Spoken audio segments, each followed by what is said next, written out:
अगर आप पहली बार माता वैष्णो देवी के दर्शन करने जा रहे हैं तो भूल कर भी ना करें ये गलती। माता वैष्णो देवी ये नाम सुनते ही सभी के मन में धार्मिक आस्था पैदा हो जाती है। माता वैष्णो देवी ये नाम सुनते ही सभी के मन में धार्मिक आस्था पैदा हो जाती है। माता वैष्णो की भक्ति में लीन श्रद्धालु दूर दराज से यहाँ खिंचे चले आते हैं। माता वैष्णो देवी देश के पवित्रतम धार्मिक स्थानों में से एक है। ये जम्मू में कटरा से करीब 14 किलोमीटर की दूरी पर त्रिकुटा पर्वत पर स्थित है। हिंदू मान्यताओं में इस मंदिर को माता रानी और वैष्णवी के नाम से भी जाना जाता है। वैष्णो देवी के शक्तिपीठ को सबसे दिव्य माना गया है। यहाँ पर भक्ति, पूजा पाठ, आस्था का सैलाब तन और मन को एक अलग ही सुकून देता है। भूवैज्ञानिकों की ओर से किए गए अध्ययन के मुताबिक माता वैष्णो देवी का मंदिर काफी प्राचीन है। ऐसा माना जाता है कि माता वैष्णो देवी ने त्रेता युग में माता पार्वती, सरस्वती और लक्ष्मी के रूप में मानव जाति के कल्याण के लिए एक सुंदर राजकुमारी के रूप में अवतार लिया था। देवी ने इसी त्रिकुटा पर्वत पर गुफा में तपस्या की और जब समय आया तो उनका शरीर 3 दिव्य ऊर्जाओं के सूक्ष्म रूप में विलीन हो गया। महाकाली, महालक्ष्मी और महासरस्वती। इसीलिए तो वैष्णो माता का इतिहास अपने आप में अपरंपार है। हिंदू ग्रंथों के अनुसार ऐसी मान्यता है कि वैष्णो माता का जन्म दक्षिणी भारत में रत्नाकर के घर हुआ था। माता के जन्म से पहले उनके माता पिता लंबे समय तक निसंतान रहे। बताया ये भी जाता है कि माता वैष्णो देवी का जन्म होने से एक रात पहले उनकी माता ने वचन लिया था। उनका वचन था कि वो बालिका जो भी चाहे वे उसके रास्ते में नहीं आएंगी। बचपन में माता का नाम त्रिकुटा था। बाद में उनका जन्म भगवान विष्णु के वंश में हुआ, जिसके कारण उनका नाम वैष्णवी पड़ा। इसीलिए भक्त उन्हें वैष्णो माता भी कहते हैं। ऐसा भी कहा जाता है कि त्रिकुटा ने 9 साल की उम्र में पिता से तपस्या की अनुमति मांगी। वो समुद्र के किनारे तपस्या करना चाहती थी। उन्होंने राम के रूप में भगवान विष्णु की आराधना की। जब सीता की खोज में श्री राम समुद्र तट पर पहुँचे तो उनकी नजर तपस्या में लीन त्रिकुटा पर पड़ी। तब त्रिकुटा ने श्री राम को बताया कि उन्हें मैंने पति के रूप में स्वीकार कर लिया है। तो श्री राम ने इस अवतार में केवल सीता के प्रति समर्पण की बात कही। कहा जाता है कि तभी श्री राम ने उसे वचन दिया कि वे कलयुग में फिर से प्रकट होकर अपने वचन को पूरा करेंगे और इस प्रकार नाम आता है श्रीधर का। माँ वैष्णो देवी मंदिर की कहानी और महिमा के बारे में माना जाता है कि करीब 700 साल पहले मंदिर का निर्माण पंडित श्रीधर ने किया था। श्रीधर और उनकी पत्नी देवी माँ को पूरी तरह से समर्पित थे। जहाँ एक बार श्रीधर को दिव्य स्वप्न के जरिए भंडारे करने का आदेश मिला, लेकिन श्रीधर खराब आर्थिक स्थिति के चलते इस बात से चिंतित थे कि वो ये आयोजन कैसे करेंगे। इसी चिंता में वे पूरी रात जगे रहे और फिर सब किस्मत पर छोड़ दिया।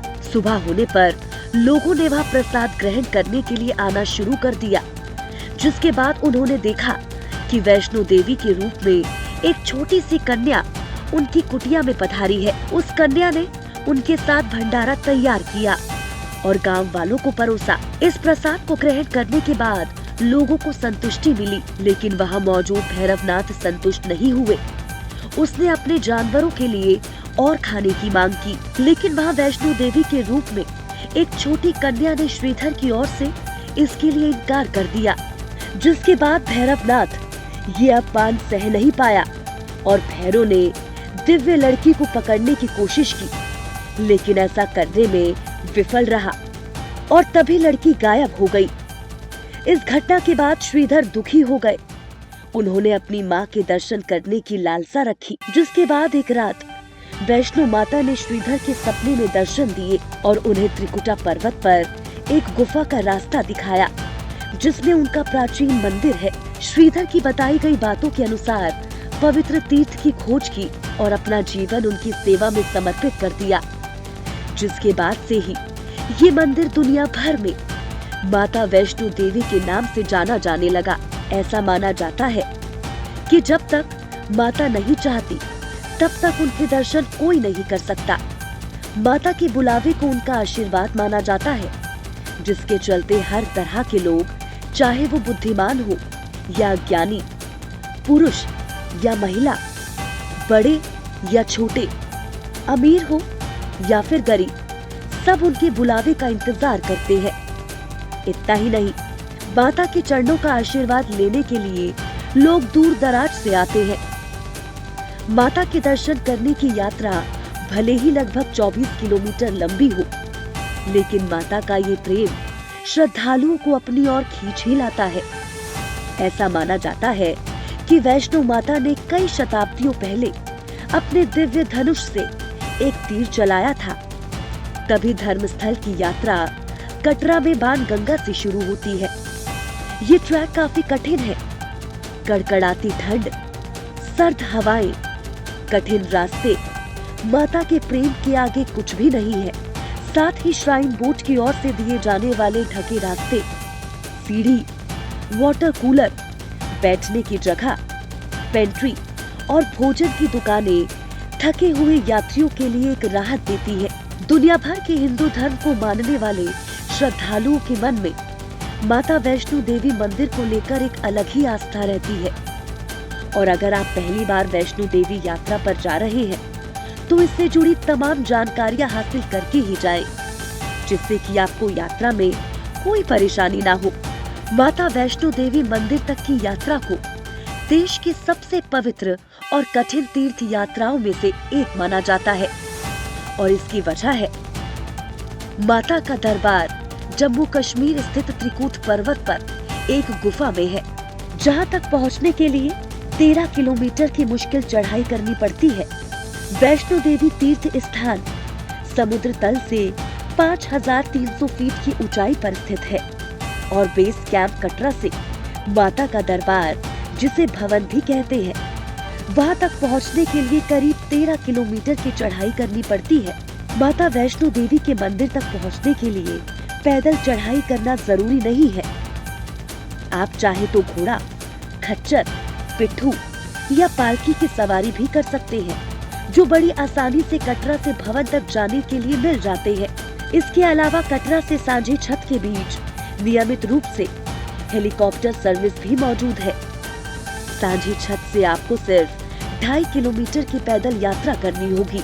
जम्मू का छोटा सा शहर कटरा वैष्णो देवी के बेस कैंप के रूप में काम करता है, जो जम्मू से 50 किलोमीटर दूर है। यात्रा शुरू करने से पहले रजिस्ट्रेशन करवाना जरूरी है, क्योंकि रजिस्ट्रेशन स्लिप के आधार पर ही मंदिर में दर्शन करने का मौका मिलता है।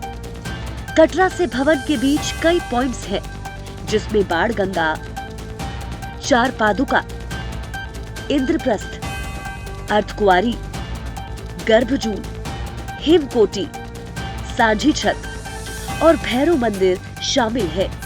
लेकिन यात्रा का मिड पॉइंट अर्धकुंवारी है।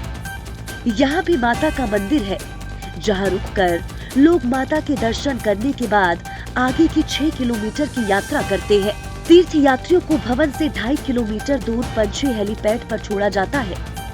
यहाँ से इन्हें पंछी हेलीपैड से भवन तक बैटरी कार, एक विशेष दर्शन पर्ची, प्रसाद, भैरव मंदिर में प्रार्थना का प्राथमिकता टिकट, केबल कार और बैटरी कार प्रदान की जाती है, ताकि श्रद्धालुओं की यात्रा मंगलमय हो सके। एनडीआर में भवन और अटका आरती के कमरे भी सभी एसडीआर सुविधाओं में शामिल है। माता वैष्णो देवी श्राइन बोर्ड इस सुविधा के लिए एक शुल्क वसूल करता है। माता वैष्णो देवी का मंदिर लाखों भक्तों की आस्था का केंद्र है। माता के भक्त दिल खोलकर दान पुण्य करते हैं। यही कारण है कि मां वैष्णो देवी मंदिर भारत के 5 सबसे अमीर मंदिरों में शुमार है। हर साल लाखों की संख्या में देश दुनिया के तमाम कोने से श्रद्धालु माता वैष्णो देवी मंदिर आते हैं और दिल खोलकर दान देते हैं। ये दान सोना, चांदी, हीरे के जेवरात, जवाहरात और कैश के रूप में होता है। सारे चढ़ावे और दान का हिसाब किताब माता वैष्णो देवी श्राइन बोर्ड रखता है। अगर आपको ये वीडियो अच्छा लगा हो तो वीडियो को लाइक एंड शेयर जरूर करें। साथ ही बेबाक न्यूज को सब्सक्राइब करें और आप हमें फेसबुक और एक्स पर भी फॉलो कर सकते हैं।